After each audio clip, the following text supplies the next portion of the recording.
Namaste everyone. I'm Shweta, and on behalf of Friends of India Society International, I would like to welcome all of you to today's webinar on the state of freedom of press, especially in the wake of recent startling events in India. The systematic targeting of a renowned and popular Indian journalist and the unrelenting attempts of stifling his voice has brought us to some basic questions about media. What is the role of media in democracy? What is the current state of Indian media houses? Are they fulfilling their critical role in a democratic state of being a fourth pillar? Or are there some underlying misguided incentives or intentions? Why are particular media channels being targeted? Are there some other forces at play that we are not able to perceive and understand? To help us find an answer to some of these questions, we are fortunate to have with us a distinguished panel of guests. Mr. Savio Rodriguez, an author and a passionate journalist who's driven by a quest for truth. He's the founder and editor-in-chief of Goa Chronicle. Known to be a man of principles, his assertiveness in putting India and his interests first is very inspiring. He's followed on Twitter by none other than the Prime Minister of India, Narendra Modi. Namaste Savio ji, a very warm welcome to you. Thank you for joining us today. We also have Dr. Melissa Kapoor. She is the CEO of an award-winning medical technologies company. Melissa ji has felt a deep connection with India ever since she stepped into Indian soil 5 years ago. Married to an Indian and a Hindu, she has taken great interest in understanding various aspects related to India and Hinduism in particular. She expresses her views on Sanatan Dharma and also on various evolving situations in India on social media as English Behan Ke Dil Se. Namaste Melissa ji, we are delighted to have you on board. Lastly, we also have Dr. Vijay Rana ji, a veteran journalist who was with BBC for over 2 decades. In his journalistic career, he has interviewed eminent leaders like Atal Bihari Vajpayee, Narasimha Rao, and Prime Minister Narendra Modi when he was the Chief Minister of Gujarat. He's also a historian and a filmmaker and has made some beautiful documentaries. His most recent documentary on the city of Benares captured some aspects of the city which we would not have seen in many films that have been made on the city. He also is a lot into community charity work, and he has been editing and publishing a well-being magazine called Health and Happiness for You. Namaste Vijay ji, thank you for being a part of this event. To start with, let me quickly state the format of the event for today. We will begin with each speakers giving their thoughts on the recent turn of events in India with respect to press freedom for about 5 to 7 minutes each. We would then have like an interactive question and answer session with our panelists, where we would try and draw a picture of the state of media in India and abroad. And we would take up some audience questions at this stage. Finally, we'll end with some concluding remarks from our esteemed panelist. Before we begin, a quick note to our viewers today. If you have any questions, please post them on the comments section of our Facebook live page wall, and we shall take it up from there. Thank you. I would now request our panelists to share with us their thoughts on what's happening. And in that context, if we could, if you could also throw some light on the role of media in democracy and how effective that has been in India. So yeah, Savio ji, maybe let's begin with you. Thank you for having me in this discussion. I'm actually very honored and feel elated to be a part of this. Goa Chronicle is an extremely small online news portal out of one of the beautiful states in Goa. But it has made a name for itself in India and globally because of the kind of journalism we stand for. So I appreciate all of you inviting me onto this discussion. What happened 2 days ago with Arnab Goswami and the Republic team, and what has been happening, over the last couple of months with regards to the selective targeting of Arnab Goswami and the Republic team, and what has been happening to media, if you look at the last 10 years, and roughly about 24 cases of, attack or cases filed against journalists in India, different states, it's a clear indication that media personnel and journalists are not exactly free in India. So we talk about freedom, we talk about our rights, we talk about our duties as citizens and as media, and there are some fabulous journalists across the country who do very painstaking work. But some of them get targeted, some of them get killed when they take on large mafias, whether it's the mining mafia, whether it's the drug mafia, whether it's the terror mafia. And there is no system that exists in the country that really becomes a voice for them.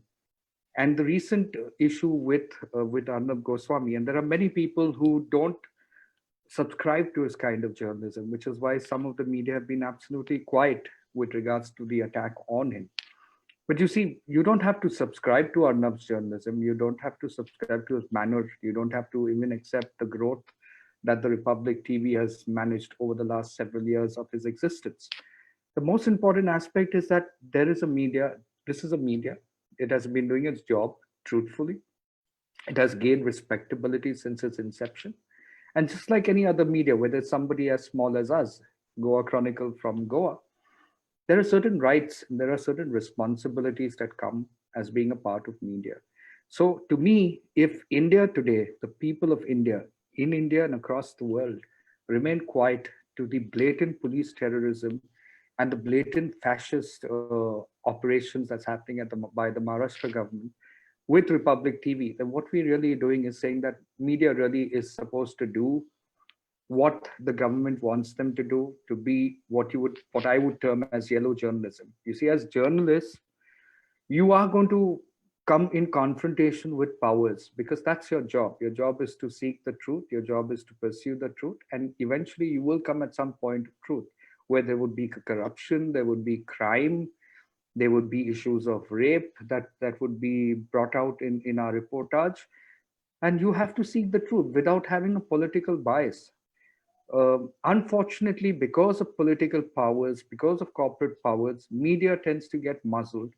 And one of the reasons why media gets muzzled is because media has become a business in India and like in other parts of the world, because media has to sustain itself. Media has to move forward. So advertisement, government relations, all these are now become a part of a business operation of media, which initially, if when you look at journalism when it really was at its peak in India or in other parts of the world, it was always about that the pen was mightier than the sword.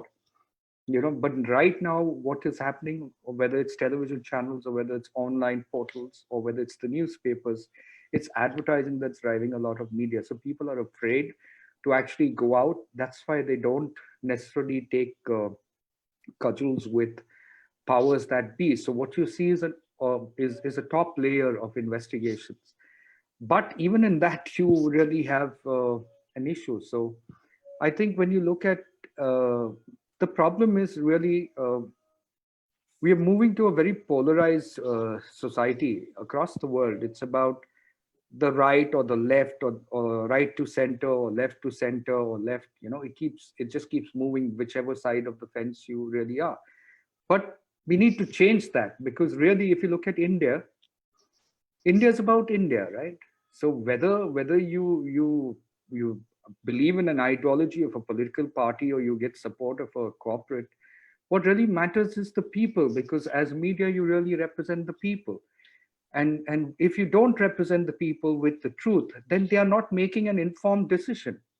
And if they don't make an informed decision, and situation in the country, whether it's economics, whether it's social, whether it's political, really doesn't work in favor for the country, then more than the people, more than the government or more than the authorities responsible for the situation in India, it's the people of India who are responsible. And with media being the fourth pillar, I think media needs to be protected as much as you protect an MLA or an MP of a country, because they really are the voice of the people of India. They are really seeking the truth. Now, there is no need for media to put their lives in danger, but they do it because they choose that profession to bring the people of India the truth to make an informed decision. So I think it's very important for the center and the states to realize that freedom of press, which is the topic that we are discussing about, is very, very important in a democracy. Because for democracy to survive, you need to have the voice of the media tell the people of that democracy what the truth of a situation is unbiasedly. And when I mean unbiasedly, they need to tell the people the truth. For example, there were huge, pages written about the anti-CA protest and the attack on Dalits and various other issues as far as India is concerned. But some of that reportage has been extremely biased. This noise that they create about the minorities being in danger in India is absolutely horrendous. Because if you had to go to the grassroots level of India and you talk to people, irrespective of their caste or their religion, all they are looking for is a better India. All they're looking for is an India that they dream of. And all they're looking for is an India that's more united. And you see that. Today you're seeing fascism in Maharashtra, but if you go back to times like when there was the Mumbai flood or the bomb blast that I've experienced as far as Mumbai is concerned, you would see it's that these people in Maharashtra, Mumbai, the people of India, who actually worked together to get out of a situation. So people at a base grassroots level in India are actually a united lot of people. They don't care about religion or caste. There are certain quarters that do, but in general, and a larger consciousness of India is about a united way of looking at it. So I think press is responsible for bringing about the truth and bringing about that unity of the people of India, and they do a very good job of it. Therefore, it is important to allow media to do its bit. There should be freedom of the press, and and center and states must be accountable for the targeting, the malicious campaign, and the vicious attacks on journalists, irrespective of which ideology they take. It does not matter, because everybody has got his right to choose his own ideology. But the most important aspect is that they have to put the nation first. They have to put the people of India first. That's really what I wanted to say. Thank you so much. Thank you, Savio ji. We couldn't agree more that the main purpose of media is to provide accurate news, because people need to know the actual news. People would trust the actual and the honest news. So thank you so much for highlighting that. Vijay ji, what is your take on what's happening in India? And maybe you can also highlight how has media evolved over the past few years.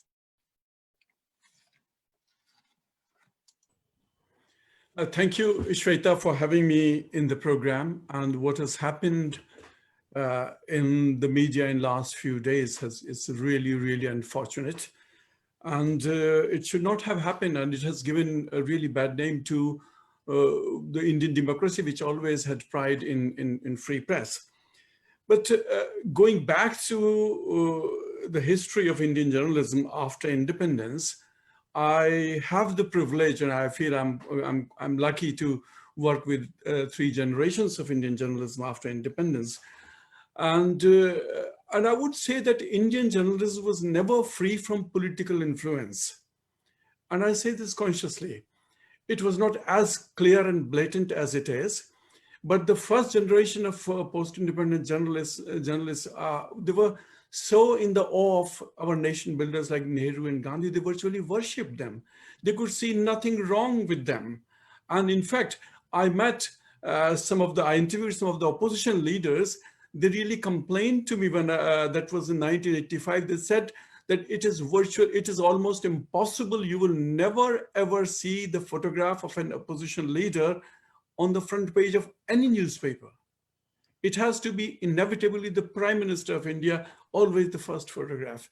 So you take the great names of Inder Malhotra and Kuldeep Nayyar, Nikhil Chakravarti, and they were great men, and they were not intentionally biased, but the aura of that political leadership was such, and the ideological commitment was such. The great Nehruvian socialism, the great country that we're making, that we are all, we never looked at the other side. And in fact, I clearly remember when Indian Express started a virtual campaign against Indira Gandhi government, that was before emergency during the JP movement. We as students, and we were in fact, joining employment at that stage, we used to think that Indian Express is really being biased, because we have never seen a newspaper going after, and at that time, believe me, nobody has got the knowledge that Indira Gandhi has imposed more than 100 cases on, because those news came, years after emergency.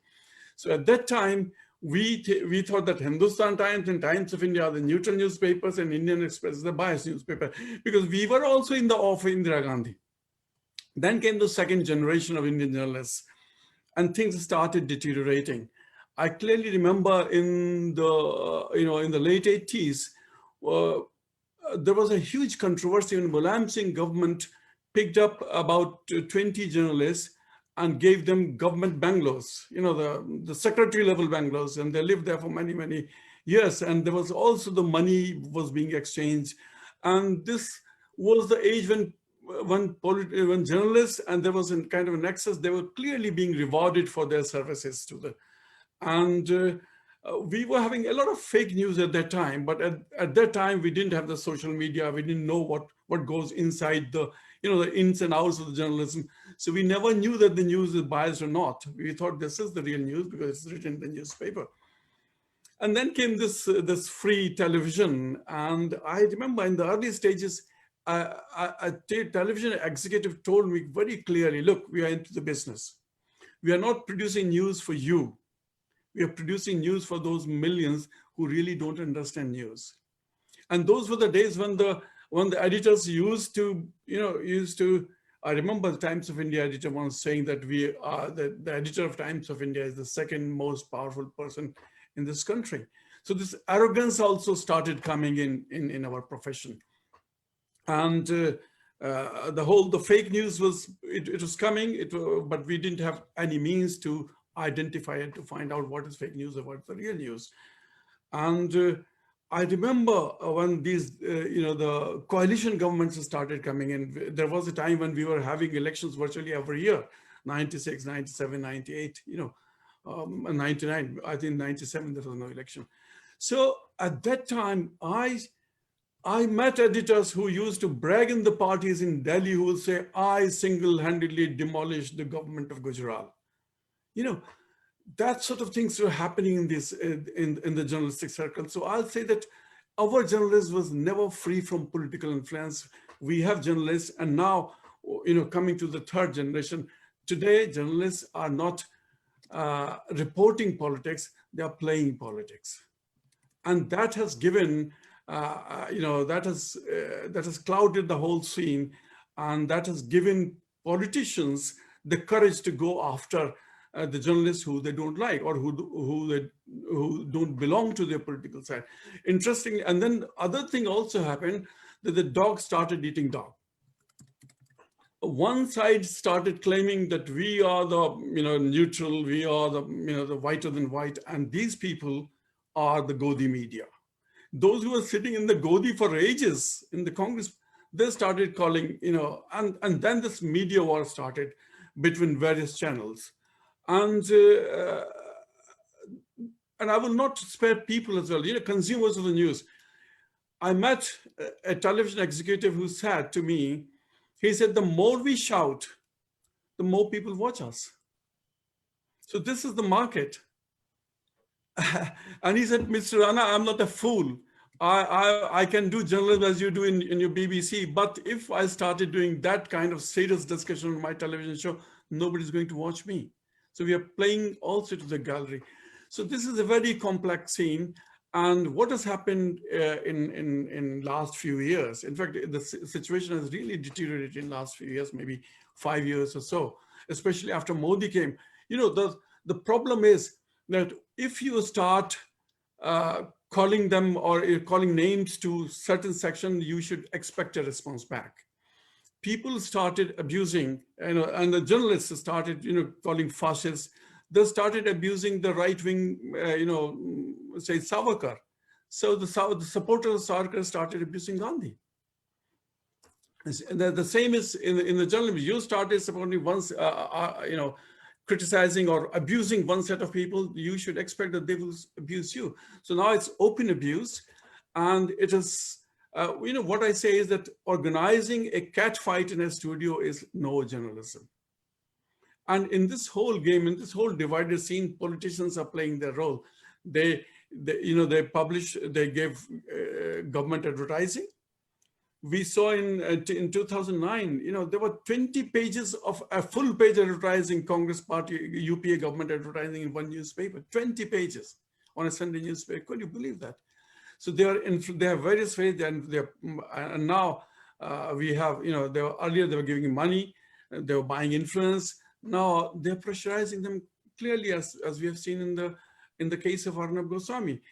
The question is that he is a journalist. You just cannot say that I'm a senior journalist writing on their Twitter accounts that it's good what is happening to Arnab Goswami. Some of the top names in Indian journalism are writing that this cannot go on because today it is Arnab, tomorrow it will be you. So this is what I would like to submit. Thank you, Vijayji. I mean, it's an amazing historical perspective. It puts a lot of things, in place, and it gives us. We can see it in that light. So thank you so much for highlighting that. Malisa ji, what would be your viewpoints on the recent turn of events? Dhanyavad Shweta ji, and thank you very much to Fizzy UK for inviting me onto this. Really appreciate it, very honoured. So I'm going to extend the history aspect from what Dr. Rana ji was just describing even further back to be looking at the civilizational importance of this whole topic. So I'm going to be doing this by making you each picture 4 periods in history. So going way back to Bharat before invaders, where truth, satya, is ultimate. And as Hindus, living in their home of Bharat, they are all seekers of truth. And that led to great traditions of debate, the greatest respect for information and for gurus. And it was in that environment that Bharat prospered so much. It was the civilizational world leader in hygiene and agriculture and architecture and science and technology. And whenever adharma did arise, it got squashed very quickly because people knew very clearly what is right and what is wrong. And you can see that in the Ramayana and the Mahabharata, when adharma rose, it got countered very quickly. People had clarity. Now contrast that with medieval Europe, where people were forcibly prevented from knowing the truth. And there is the saying that the king would keep you poor and the church would keep you stupid. And they would do that by making you fearful. And if an individual living in medieval Europe did seek the truth, perhaps they were a scientist, that was a criminal offense. You only have to look at Galileo or Giordano Bruno, astronomers in Italy in the 1500s, making observations on the solar system and the universe and coming to the conclusion that the Earth is not at the center of the universe, and finding evidence that maybe the universe is infinite, grand discoveries that challenged the Christian faith, despite them having strong evidence, because it offended the church so much. They were either put in house arrest for the rest of their life in the case of Galileo, or in the case of Giordano Bruno, he was burned at the stake for making these observations on the universe. So you could look at the contrast between Bharat and medieval Europe. So now let's fast forward to modern times, modern day Europe.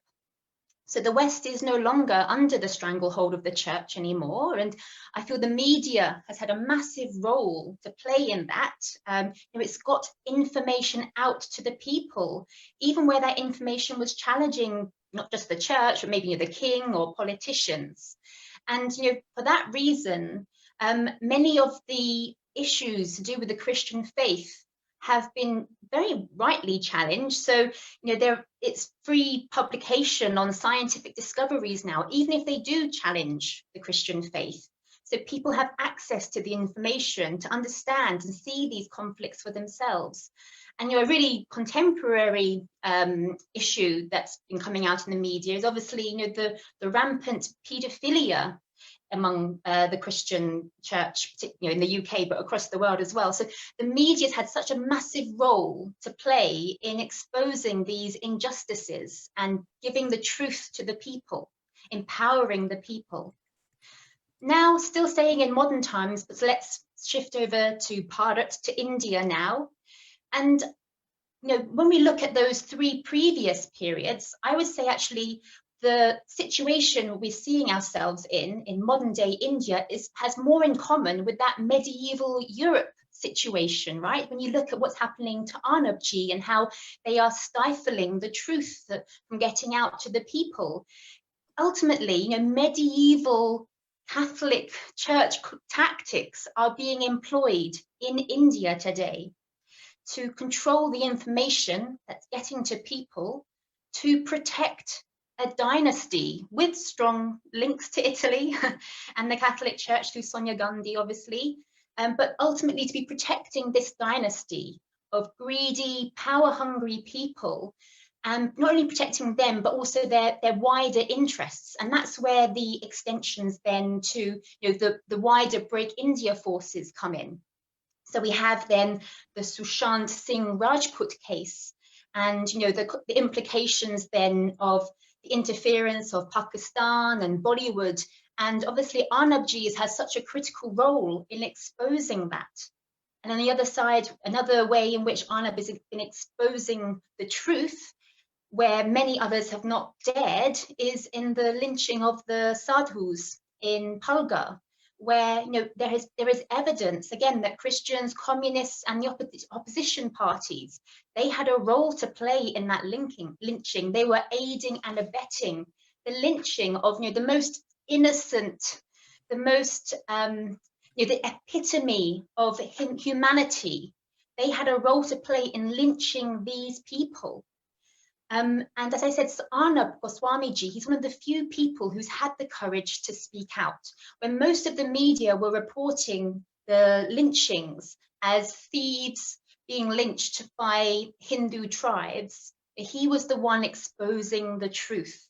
And these are the real reasons why he is in the situation he is now of being arrested. It's because he's exposing the truth on the Palgar lynching case, on the SSR case. It's not really to do with this suicide case that he's somehow got embroiled in. It's got nothing to do with that. It's protecting the interests of the Break India forces. That is why he is being arrested. And when we look particularly at the Palgar case, for me, it draws many parallels with the beheadings in the churches in France recently by Muslims. But in that case, that was globally reported. So that case was resonating with the media globally. It was in their interest to be making that known, whereas the sadhus of Palgar, nobody outside India knows about it, and most people within India probably don't know about it. And that's because if there is anything to report about Hinduism, Hindus, India, they'll only report the bad stuff, the stuff that makes India, particularly Hindus, look bad. So what I tell my friends and family in the UK is, if you ever read anything about India in the media, probably the opposite is closer to the truth than what you're reading. And that just is an example of just how degraded, the situation of information and the truth has become in India. That from where truth was the ultimate and information was so respected, to the position now where lies are just being spewed out. I mean, how can anyone respect that kind of information? So just to sum up, I'm saying that in India, modern day India, there are stronger parallels to medieval Europe than there are to modern free society. And unless these tactics, these medieval tactics, are countered, there will be a civil war in India, because all they're doing is empowering the Break India forces. And we've seen precursors of this already with the Delhi riots and the Bengaluru riots, which obviously were reported horrifically and didn't tell the truth at all and mix up the victims and the perpetrators in most of the press. But importantly, when there is a civil war, there needs to be a channel for the truth to come out. Otherwise, India, and particularly Hindus, they won't survive. So this is how important Arnabji is.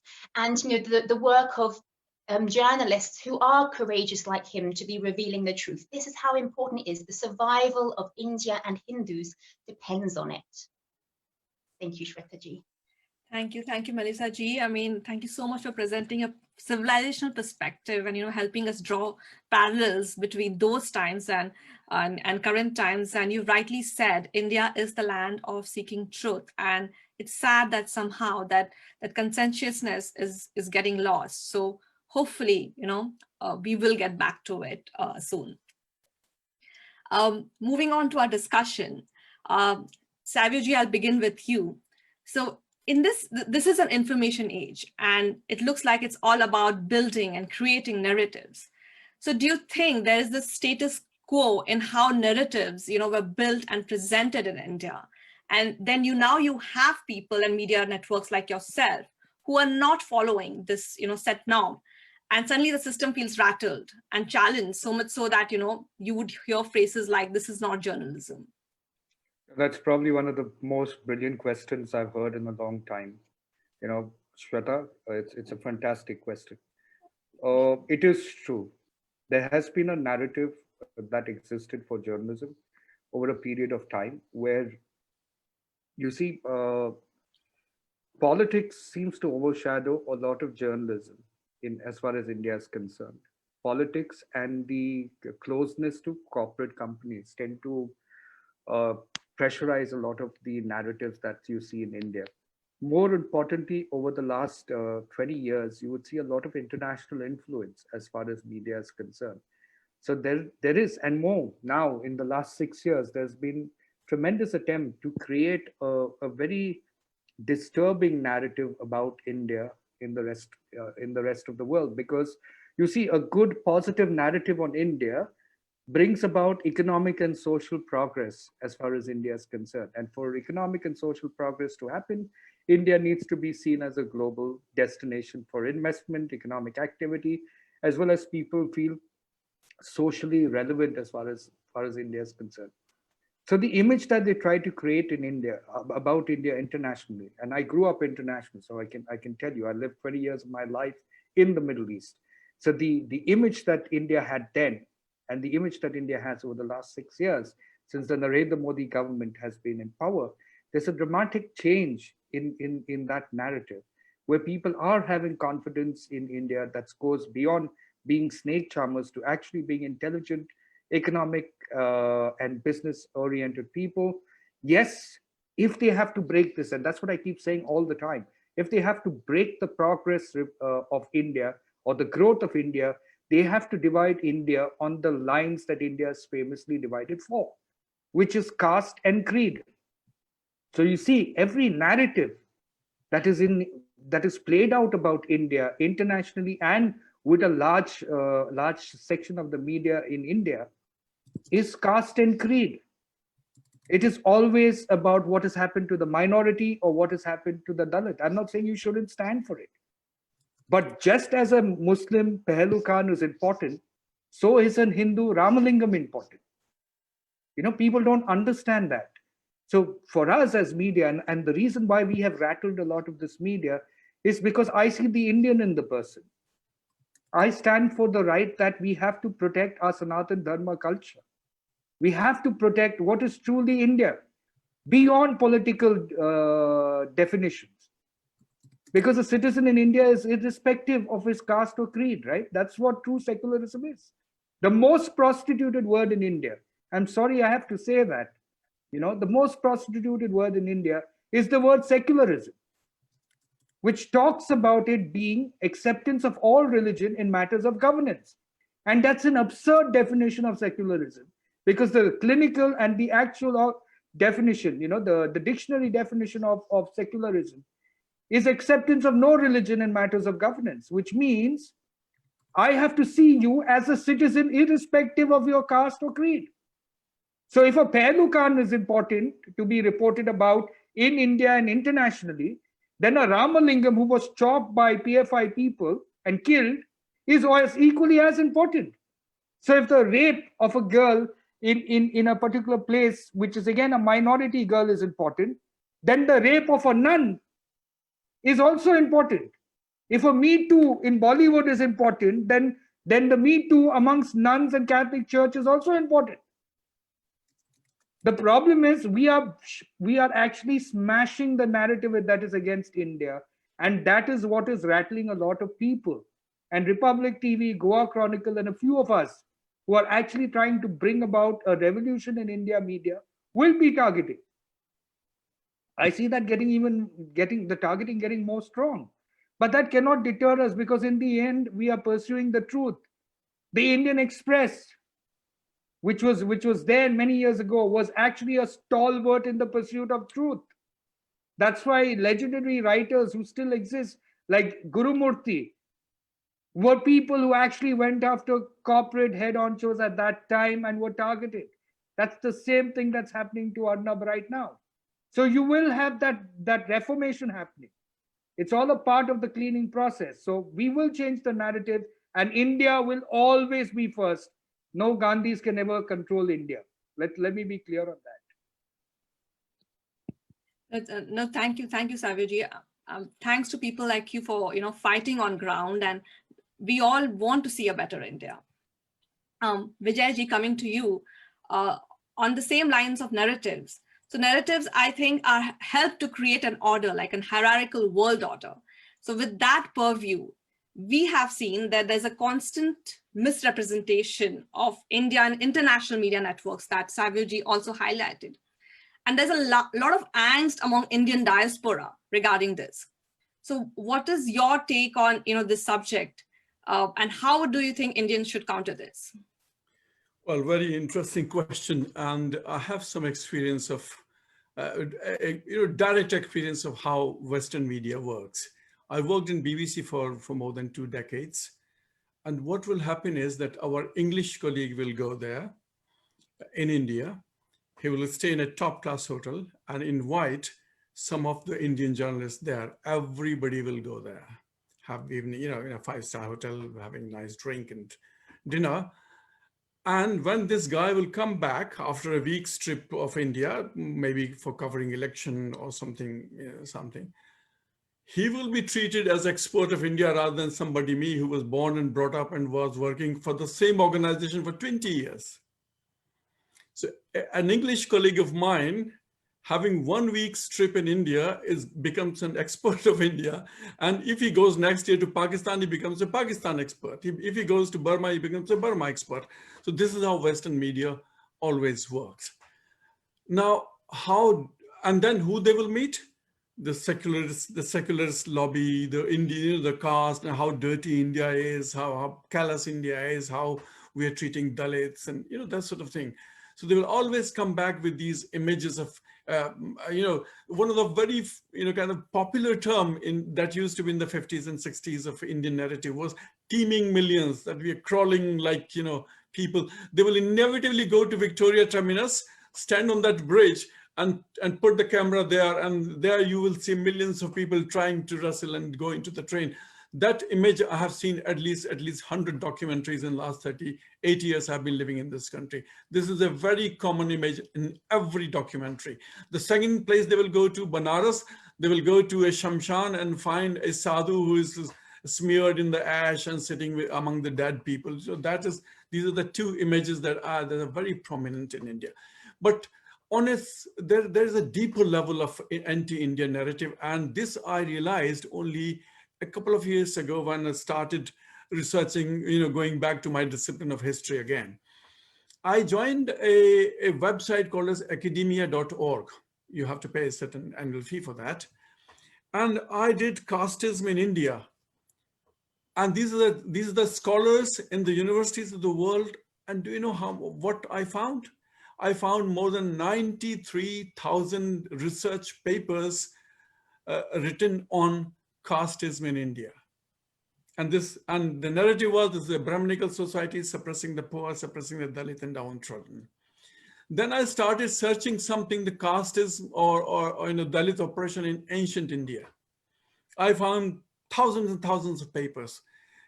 Dalit oppression in modern India, I found thousands. And then one day I did Dalit oppression in Mughal India. Do you know how many papers I found? 0. Interestingly, when we write Indian history, the Dalits disappear for about 600 years, medieval time. Nobody's talking about Dalit oppression during those 600 years. Dalit oppression restarts when the British come, and it was always there in the ancient India. So this is how they are building up the narrative. And this is something very interesting. What is happening in Western universities are all these people who support Cameron and right-wing Democratic and Republican and conservative governments in this country. All these scholars sitting in Western universities are in league with the kind of extreme left of our of Indian. So when it comes to India, they're extremely leftist. When it is about Britain, they are extremely rightist. So this is how deep the malaise is, and now how to counter it. And here I will blame our own people. We have done very little.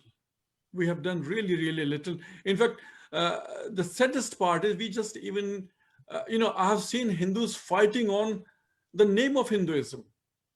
But I've seen really, really bitter debate. They say, no, this is the Sanatan Dharma. Other will say this is Vedic Dharma. Other will say this is Hindu Dharma. If we can't agree on our name, what kind of narrative we are going to set? So what I have to say is that, look, we are against a very uphill. It's a very, very difficult and it's a long-term struggle. We should start creating narrative now. This is the age of internet. We are not on the mercy of half a dozen national editors. We could write our own blog. We can start website very cheaply. We can create videos. So this is the age of creating narrative. Narrative is really, really democratized now. And what we have to do is we have to come together and put it in the way or in the manner, or in the format that our younger generation want. In fact, I was talking to, I met a Western psychologist in BHU last year. He said, I find younger generation totally culturally dispossessed in India. They have absolutely no idea of history, legacy, philosophy, teachings of great saints. They can tell you every mobile phone and every car that is available on the Indian market, but they cannot tell you one fact about Gautam Buddha, or they cannot tell you. In fact, this is the question I asked my nephews. I've got 6 nephews working in Bangalore and all those things. Believe me, zero knowledge of Mahatma Gandhi, zero knowledge of Gautam Buddha. So the thing is that we just cannot blame others that they are distorting our narrative.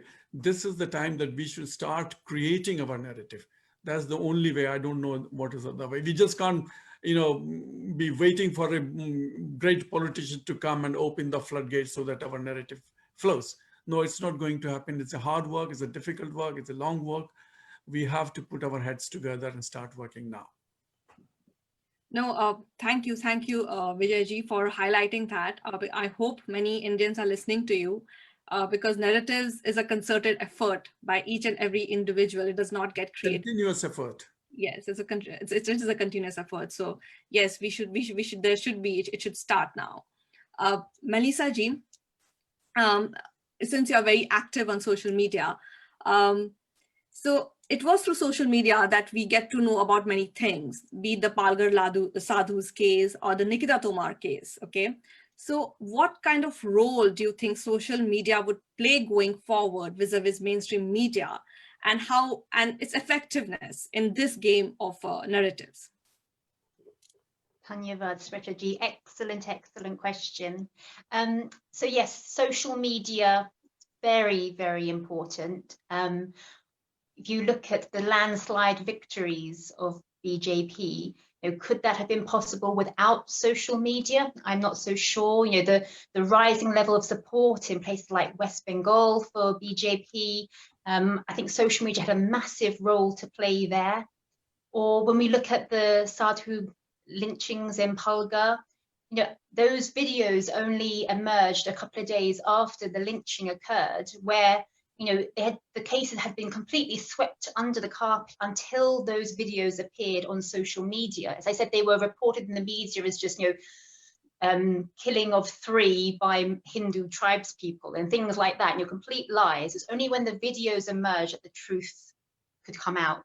So social media is really important, especially going forward. But 2 really important things need to be resolved. And the first is the bias, not in the social media. We've been talking about the bias in the more standard media, but in the formal media now we're looking at bias in the social media. It is very anti-Hindu out there. Anyone on Twitter, a Hindu handle on Twitter will tell you we've all been shadow banned or blocked many times, and that's because the people running these channels, these platforms, they are ideologically Abrahamic themselves, and they're inflicting this reign of terror on the Hindu handles. When it's fine to come across a video being circulated by a Muslim of Muslim children saying they're going to slit the throats of the kafir, that is just circulating widely, and yet True Indology, a really fantastic Twitter handle, is repeatedly being brought down, even for things like quoting verbatim a section of the Quran to highlight an issue. Gets taken down for doing that. It's just so illogical. And the government of Pakistan, they wield so much power over some of these platforms. The power to bring down senior Indian Twitter handles, and at the same time, the Indian officials, they have just no power whatsoever. And really, the only people I feel who can really do anything about this is the government. Yes, the people, we can boycott Twitter, but that's not really good enough. We shouldn't be needing to do that. We need the government of India to step up and force Twitter to be less biased. And then the second issue that needs to be resolved with social media is that once the information is out there in the public through social media, then action needs to be taken. Yes, there were videos of the lynchings of the sadhus, but what has occurred as a result of that? What action has been taken? Yes, 115 perpetrators were imprisoned, but they were released on bail very quickly because there was money came from a local Christian NGO apparently. So and nothing more has happened. There was a deadline set for evidence to be submitted by the Maharashtra government by May, and these deadlines just keep slipping back and nothing is happening. In fact, the case just spirals out of control, because then we see that the lawyer standing for the sadhus, he was killed in very suspicious circumstances, and nothing is happening. And it's so frustrating and just so terrible. And again, the government of India, they really need to step up and be stronger in supporting Hindus, not just the minorities, the Hindus as well. As just as Savio ji was explaining, don't just support the minorities, support the Hindus as much as fairly. No, definitely. A stronger India would emerge when the rule of law also applies, when a solution is devised. So very rightly said, Melissa ji. Thank you so much for that. Savio ji, I would like to come back to you. Recently, you have joined hands with a few other digital media houses to form the Indian Digital Media Association, which I gather is Indian-owned, Indian-edited, and Indian-controlled digital news association. This is interesting, as recently in the publishing arena, a book was deplatformed simply because the UK counterpart advised them not to publish it. So was the motivation for IDMA on similar grounds? And if you can elaborate a little bit on this. Well, actually, the IDMA was an idea that was mooted by Nupur of Op India and myself. And then we had a discussion with the other founding members of IDMA. And we realized that it's very important for us to have an digital media association that's very nationalistic in its approach. But in order to be nationalistic in its approach, one of the main criteria that we felt were necessary, and which is what we have put in place, is that it has to have very hardcore India-centric control and India-focused editors, which meant We wouldn't want an online portal to have a US returned editor or a US editor, but somebody who's grounded in the roots of India and who understands India and the narrative that should be for India, the positive, but the real narrative, right? More importantly, we realize that when a digital media space has to scale up, then the operation tends to move towards how startup companies function as far as India is concerned and in the digital space. So the value will really happen in the number of people that come onto a site. So what you would have, as you've seen in some of the digital platforms in India, that actually have a very anti-India narrative and this fake narrative that they carry, is that they have a lot of funding coming in from international sources, and these are funding that comes in very subtle manner, which are probably CI funding, Islamic fundamentalist funding coming in, and various different narratives built. So that needs to be stopped, and which is why the control has to be with a very India-centric focus. So for example, our Goa Chronicle in the last 3 months, we secured 5 crore investment, and the process is on of due diligence, where we were actually valued at about 100 crore as a small company, because of the kind of subscriber base that we have, and the global reach that we have. So with 100 crore valuation and 5 crore at for a 5% equity, we don't need to go to international markets, because these were Indian nationalist investors with companies from India wanting to invest into the idea of the journalism that we stand for. If you see, Goa Chronicle does not have any advertising. If at all it has any advertising, it will be my companies that I have in startups. So besides being a journalist, I'm also an entrepreneur. So I invest in other companies and look at furthering other India businesses, which is local for vocal kind of thing. So we put our advertising. We don't rely on advertising. We never have. A lot of Goa Chronicle is internal accrual from funds within my businesses, and we don't need people for that. The purpose of a journalistic thing, and this is why it's important for people to understand, that for media to survive and for media to be honest, it requires a certain level of support. Today, if medias that you might hate are doing actually well, it's because you are watching them. You are allowing for that advertising to happen. You are allowing for that money to go over there. Instead, why don't you use that money and spend it on nationalist journalists and their products, so that they actually go about putting the real image of India? Help them build products. Is there any media that you have that is pro-India, that has worked pro-India? Over a long period of time, you see everybody has been working on a biased narrative. There's never been a neutral media in a very long time.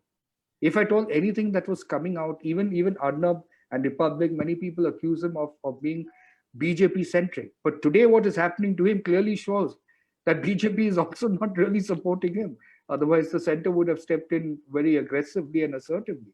So the fact of the matter is, you're dealing with very powerful people with powerful pockets. So I think nationalist Indians who are in the corporate space, who are in the business space, in order to keep media pure, they need to extend support to them by saying, okay, listen, we could invest in the business to grow. Let's not look at it as a business. Let's look at it as a corporate social responsibility. So when I started Goa Chronicle, I started it as a corporate social responsibility.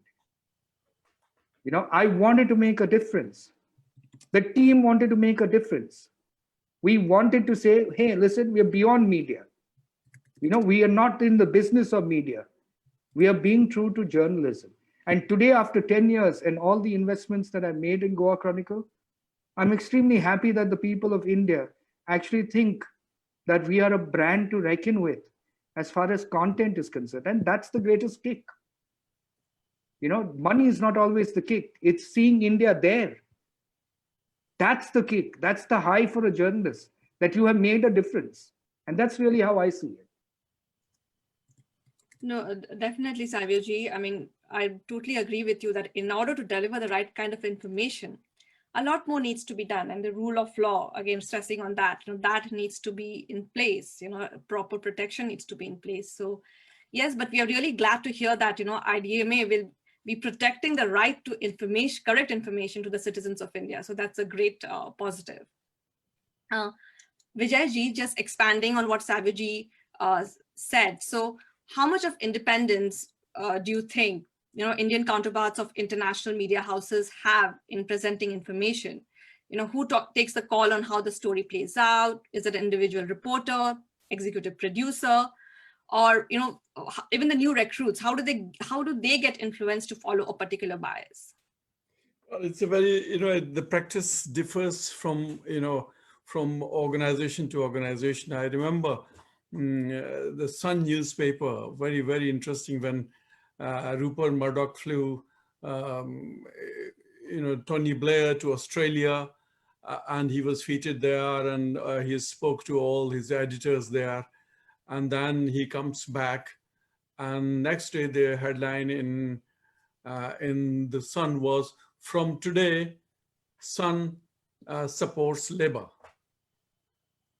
And as soon as Blair lost power, Sun went back to support the Conservatives. So, and the same is about Mirror. The tabloid press has its own story. As well as some of the, kind of broadsheets and serious newspapers, Times and Times, in this country, it's very clear that Telegraph is conservative, Times is conservative, Guardian is, is sometimes with the Labour, sometimes with the Liberal Democrat, but never conservative. So the political lines are very clearly drawn here. Coming to the BBC, it depended upon the strand editor. If the editor of today is slightly left, oriented, then that sort of people will come. But it is always, it's always there. And if the editor is right, kind of, say for example, if the editor of Panorama is not as leftist or not a Blairite or something, then the things will happen that way.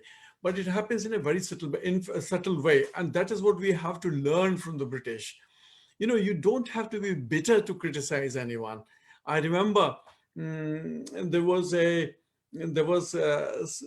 deputy prime minister. I forgot his name. He was a conservative deputy prime minister.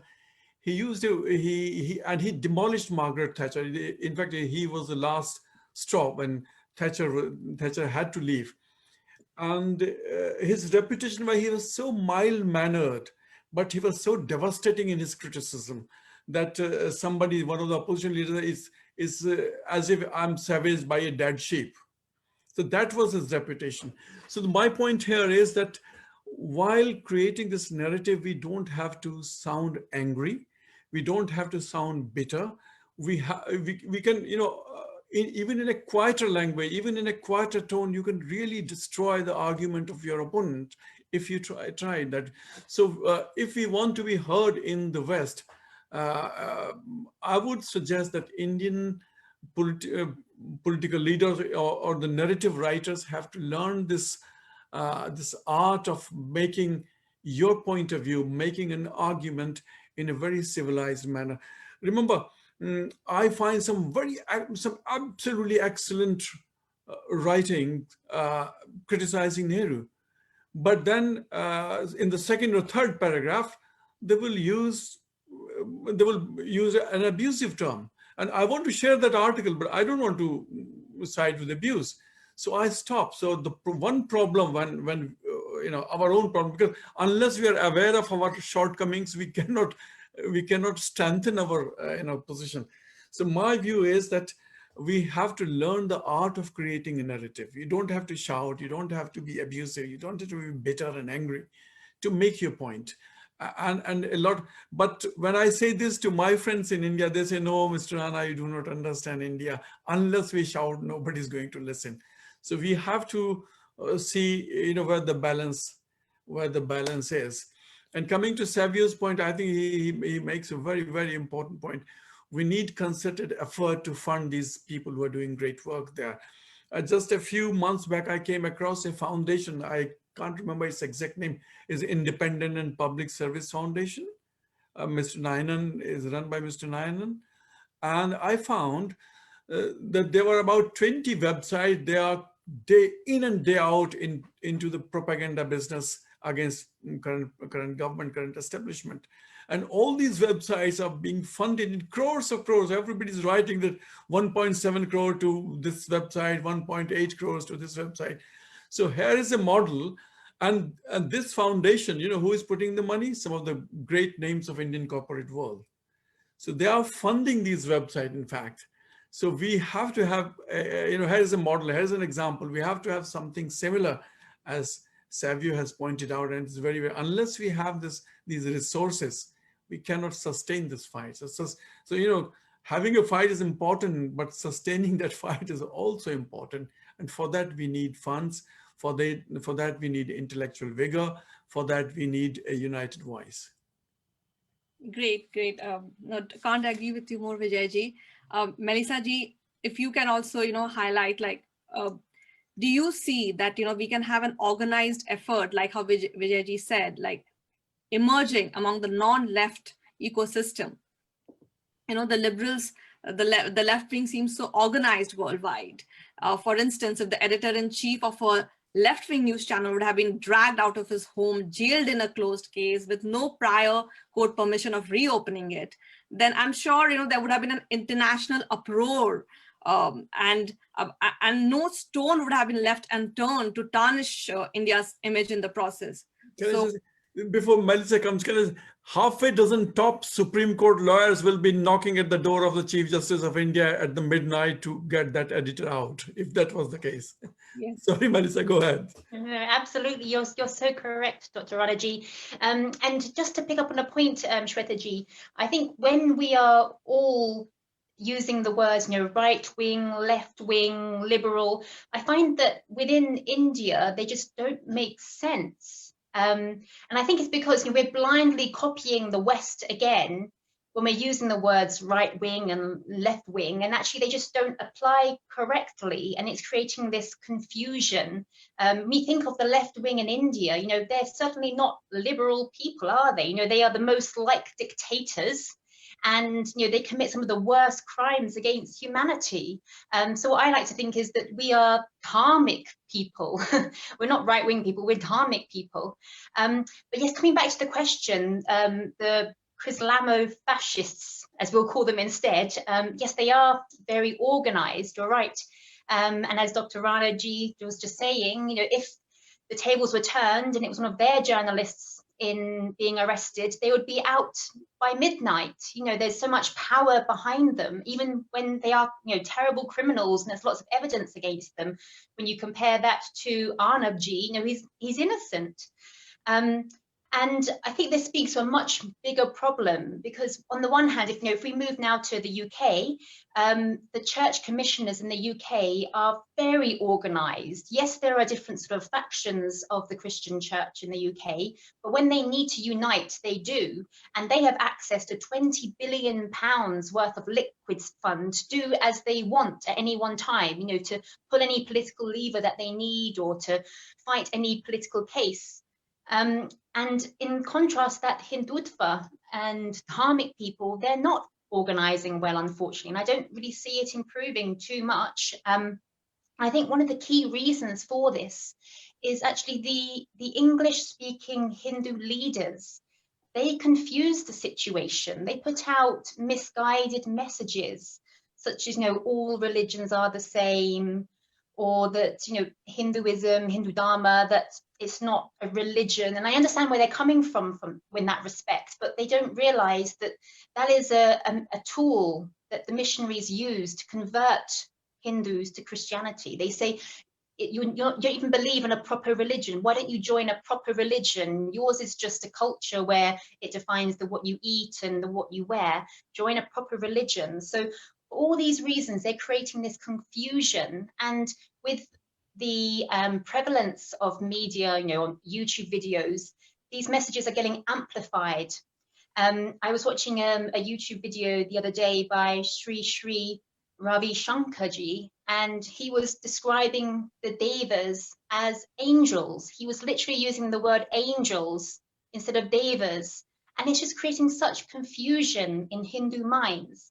So I don't feel they are supporting Hindus in any way, and they're not supporting the unitedness of India and the safety of Hindus. They're only confusing the matter. And because the Hindu leaders are just confusing the matter, that's where then we need the BJP party to be stepping up to sort of fill that void. In other societies where the church is very organized, the local government doesn't need to take on that role because it's already happening. But in India, the Hindu leaders aren't united. So BJP needs to then fulfill their role. And unfortunately, I feel they miss the mark very often. If we look at in the northeast of India, I know one of the governments up there apparently is supporting a missionary cell to be bringing in missionaries to convert Hindus and to give them access to India. Now this is just complete madness. What are they doing? And then when I often see some of Modi ji's tweets, I do really support the work that Modi ji is doing on the social economic front. He does an excellent job, but sometimes I feel he has a blind spot when on Christmas and Easter he's writing such flowery language about Jesus being a wonderful man. He doesn't need to be doing that. Again, you're just confusing people and you're leading to this second colonization where it's a self-colonization. Hindus are colonizing themselves, they're converting themselves, and it's just so sad and it's just so naive. They don't realize that, these other religions, they refer to them as heathen or kafir. They have no respect for them. And unless Hindus see things with clarity, unless they understand the problems they're facing, and how can they devise the solutions? They need the clarity to understand the situation so that they can bring about the solutions and be smart so that we can return to this period in history that I described right at the beginning of where Satya, truth, is the ultimate, and that Hindus are seekers of the truth and they have access to information to allow them to know what is true and what is not. No, definitely. I mean, India was a land where there was a lot of respect for every kind of belief, so Ekam Sat and Vipra Vadantu. So there can be many paths, but there was always one truth, and that's what the land was. And hopefully, we would veneer towards that. I would now just quickly take up a couple of audience questions. There's a lot of anxiety about Arnab ji. And Savio ji, if you can, people are really worried. The audience is really worried about Arnab ji, and they have questions of, when will he be released? You want me to take the questions or answer that one? Yes, if you can, give some light about, about his state, and do you have any clarity? It's very unfortunate what's happening to Arnab. But I believe that if Arnab has to get out of the situation and we have to collectively get out of the unfortunate harassment and victimization, then that solution only lies with the courts, because the courts of India are really going to give us the justice that we seek. It's of course an ordeal and it's a trying process to be at, but I think in the end the truth will prevail and Arnab will come out stronger than he is at this point of time. And the people of India will see a new rejuvenated Arnab who will continue to go after the evils that exist in society most strongly. All we can do at this time and actually rely on is prayers, because prayers really have the power to move unfortunate situations. So my request to the people who support Arnab and the Republic TV, and my request to the people of India, the only way you can defeat evil is through the power of good, and the power of good what really comes through prayer. So do pray for Arnab. Things will work out well, and I'm sure the hand of Ma Saraswati is on him, and he will be free soon from this ordeal.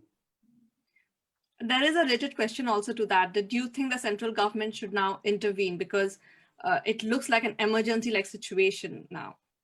Well, I do believe that the central government must do a little more than just voicing condemnations, because condemnations, according to me, is like a torn condom. It has no purpose, unless, sorry, I have to say that, but I'm just making an comparison. A torn condom has no purpose to the person using it, so is condemnation. What is really important is the fact that you act, because what's happening in Maharashtra is really a misuse of power and everybody can see it. So I don't know under what laws that the center can do it. Some of them have been telling me that the center is working on it, and I'm willing to believe that. But then the people are not seeing it. And if people are not seeing it, then it's turning negative against the BJP itself instead of turning into a positive. So maybe at the end of the ordeal, maybe the BJP might have a plan in place. I don't know. But what is now being felt by the people on the ground level is a lot of disappointment as far as BJP is concerned, because they believe what is happening in Maharashtra is an emergency, which the BJP leaders themselves experienced, some of them in 1975, So they know how horrific it can be. It's not only Arnab, look at the others that they have picked up. Look at the people that they are targeting. So Maharashtra has actually turned into a fascist state, and what you're seeing is police terrorism. It's very unfortunate because the Mumbai police is respected, most of them. It's just unfortunate that under this political pressure, they're acting as police terrorists, and that's not right. That sends a lot of fear to the common person. So I think BJP must step in. They must send out a message that the people of India will believe in. What that message is what the legal heads of BJP need to come up with. But the citizens are waiting for something very, very strong from the BJP. No, definitely. And in fact, a lot of overseas citizens of India, they have signed petitions, and they are anxious to contribute more against this atrocities of the recent event. Vijayji, a quick question to you. We get from the audience, we get caught in the social media trap that Twitter and Facebook have set up. Why can't Indians across the world, they have a platform that can take on Twitter and Facebook? Well, this is something really, really interesting, and that's where I say that Indian IT industry has not served the nation.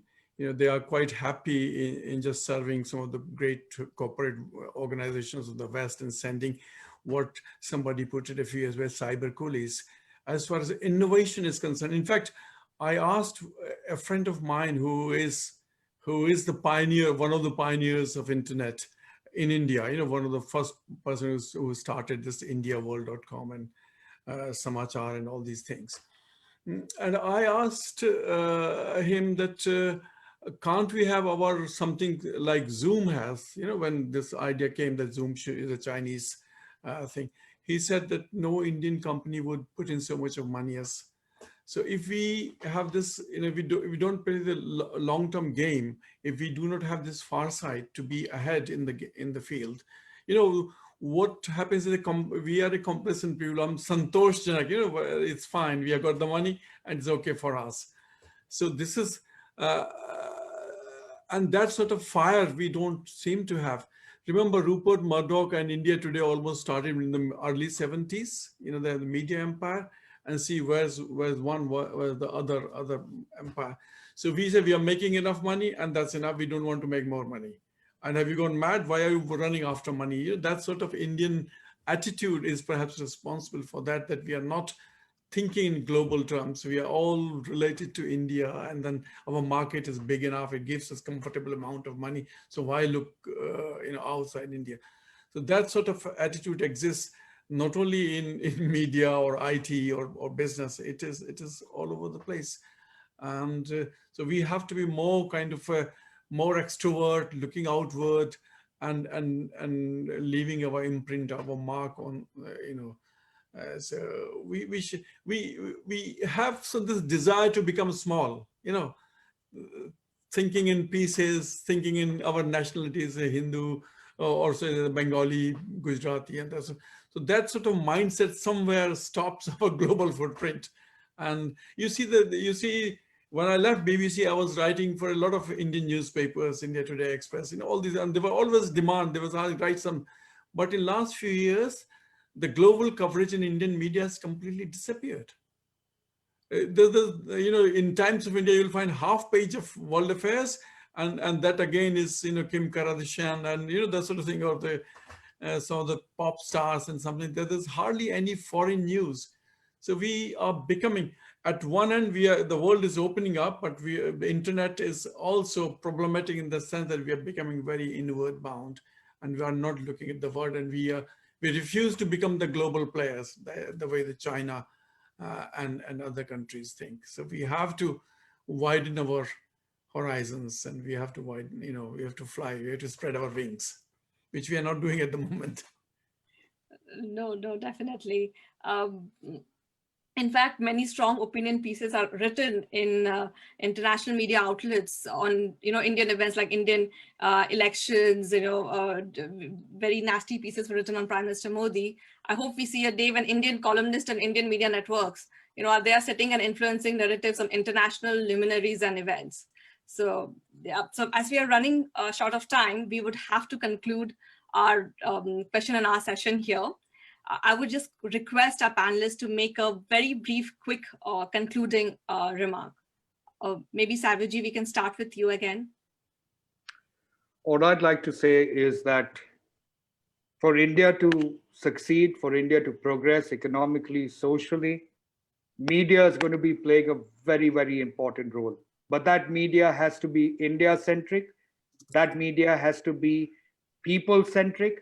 That India needs to be Sanatan Dharma-centric, which means that we are not driven by religion, we are not driven by caste, we are driven only by the truth and the truth of our job as journalists. And the people of India must step out to support that kind of journalism, to smash the false narrative that is being propagated by Islamic radicals, by some members of the Catholic Church or the Christian lobby, some members of the Western media influences, because the truth is India is a beautiful place. Indians are beautiful people. We are not snake charmers. We are intelligent people. We have got a standing in society, and in a matter of 10 to 15 years, we will become a global power, the way I see it. Amen to that. Vijay ji, would you like to say something? I think this is a lovely idea. What Savio has said is, we have to spread our wings. We have to, as we said, we are a beautiful people. We are a beautiful country, and we are a beautiful, one of the things which I'm lately working on is that there's so much of heritage is spread around. So much, it's totally neglected. What I saw in Banaras, some of the most beautiful pieces of architecture, and people just don't value them. So start valuing your own heritage and start spreading. Nowadays, everybody carries a video camera or a camera phone. Just go out and see the next monument and just take early morning pictures and publish it and show the world that this is what we are. We are not a nasty people. We are a people where everybody can, historically, we have been welcoming everybody who came. There are remarkable stories. When Hitler was throwing out Jews from Germany, some of them, Maharaja of Baroda brought them to India. The people, young children from Poland, they remember India with so much of fondness. And this is a story until 2 years ago, nobody knew in the world. So we have to, the Indian aesthetics, Indian heritage, Indian history, Indian culture, we have to work on that to showcase what India is. And we should not be bothered about, the problem is that if somebody criticizes us, we become really haughty and we become really, brittle, intellectually brittle, and we lose our temper. No, we are capable enough to take criticism, and we are capable enough to express our viewpoint in a nice, civilized way, so that we are taken seriously in the world. That is really, really important. And on the final note, what is happening with Arnab is really, really unfortunate, and every Indian must feel angry about it, that no government in future should be treating any journalist, of whatever opinion and shade he is or she is, the way Arnab is being treated about. No, definitely. We hope and pray that he's out soon, and I'm sure he'll come out stronger post this. Melissa ji, your concluding remarks also, please. Thank you, Shweta ji. And yes, so beautifully expressed by Savio ji and Dr. Rana ji. Completely agree with them. The only thing I would add is that to remind Indian, particularly Hindus, that they come from a tradition where paramo ahimsa dharma is not the full story, that's just half the story, that protecting dharma is actually the ultimate. And that doesn't necessarily need to be in a physically violent way, but it doesn't mean that you should be a walkover, that you should let lies and bad things be said about you all the time, that you should fight back, even if that fight is on social media, for example, or in an article, that Indians, it shouldn't just roll over and be walkovers. And they should particularly try and make sure that not only they, but future generations see situations with clarity and with logic. Don't be so influenced by narratives, by what you read in the newspapers, by what you see on the TV. Try and be more critical, more questioning. I mean, this is actually a fundamental skill that is inherent in Hindus. It's encouraged to be questioning, to be seeking the truth. So go back to that way of being. Don't be so sort of gullible and influenced by the messages you're seeing around you. And particularly when it comes to, aping the West. Just because something has worked well in the West or is quite cool in the West, it doesn't mean that it should be adopted in India, because the context is so different, the history is so different. I'm particularly talking about trends, trends like feminism in the West. They just don't apply in Bharat, where women have always been very empowered. So see situations for what they are. That's my basic message for Hindus. Stay strong to being Bharatiya, to embracing all that is fantastic in Bharatiya culture and civilization. And there is so much fantastic in Bharatiya civilization and culture. And in fact, the world should be looking to Bharat, not the other way around. That is the way to a sustainable civilization and humanity and world in the future, when we are facing crises such as potential water shortages, environmental disasters, globally.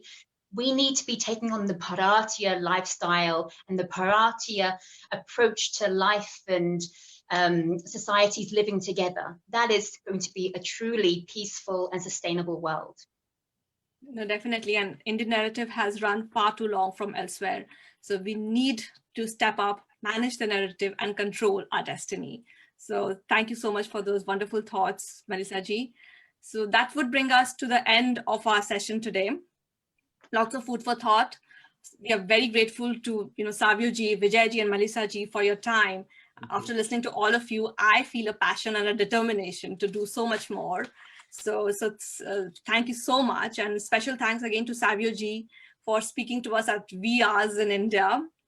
My pleasure. My pleasure. Always here. No, definitely, really appreciate it. I would just conclude by saying that Friends of India Society was founded when there was emergency in India. And so when this happened, the situation happened in India recently, we just couldn't help but doing this event. And we are so happy that, we did this, and we had esteemed panelists like yourselves on board today. Indians worldwide are looking for a better India and a new India. And gone are the days when they felt crippled of not being able to change things. But like some wise people say, that polarization in the society is there, but that is also the sign of breaking down of a prevailing narrative.